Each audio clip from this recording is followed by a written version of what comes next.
there is that SPE has been involved with some form of sustainability for many years. In fact, it wasn't always called sustainability. So even 20 years ago, one of the divisions was called the Plastics Environmental Division. And at that time, many of the members were already working in bio-based materials, renewables, energy efficiency, and recycling, of course. These things have been around for some time, even within the plastics industry. So within the organization, it wasn't always called sustainability, but it was certainly evident in a lot of the practices. The creation of a board position, however, is designed to be able to raise the profile of the organization and help us as we seek to engage with other associations around the world. But 2 words, knowledge and networking.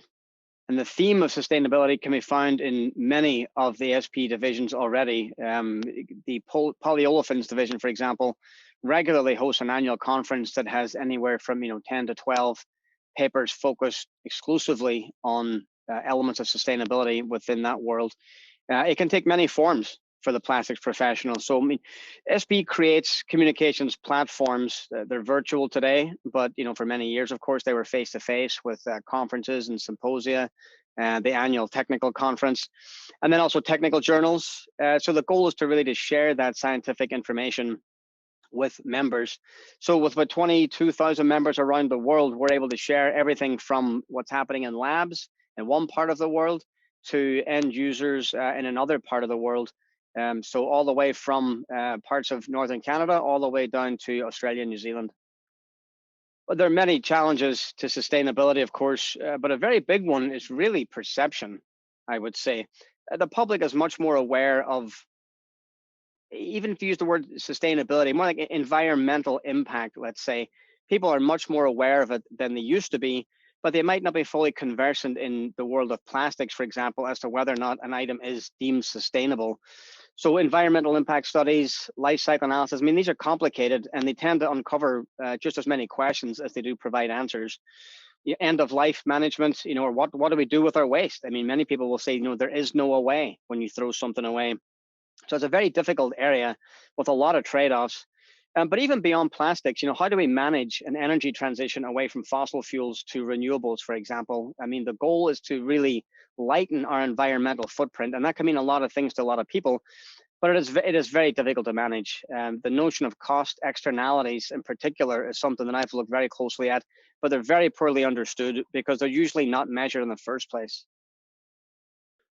I'd say it's a bit of both. I think depending on maybe different regions of the world might have different realities on the ground there. I can remember a consulting report from over 10 years ago, and it was titled, "Who's Afraid of the Green Premium?" And the implication was that customers are willing to pay more for an item if they believe it to be, I'd say, more sustainable, even though I don't really like that comparative term, if a product has a lower environmental impact than something that it replaces. But a new report from McKinsey, actually the consulting firm that came out just, or at least I saw it this week, it might have come out a little bit before that, they're suggesting that environmental factors in plastics packaging, for example, are not so important to the consumer. In fact, they usually rank somewhere around 5 or 6 on a list of attributes after things like hygiene and safety. So in the previous question asked, are these things taking a seat to the pandemic? I'd say they probably are in some ways, even though consumers are more aware than they used to be. Things like compostable material, might seem like a great approach and probably does measure very well on life cycle analyses, but is it really better if there's no infrastructure to manage it in the first place? Are consumers better off that way? Or are they just creating unintended consequences for the people who have to manage it later on? So among those different groups there's definitely different approaches, because SPE is not an advocacy organization, first of all. So within US laws for both taxes and how we're chartered, we're not involved in influencing legislation at all, or even supporting a specific technology process or companies, because SPE is very much a community of individuals. But we can and we should be active participants in the dialogue, right? And that allows us to engage with a lot of different groups around the world.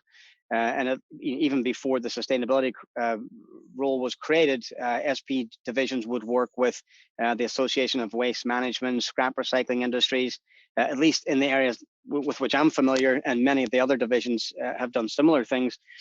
We recently concluded a very successful global day of action with the Alliance to End Plastic Waste.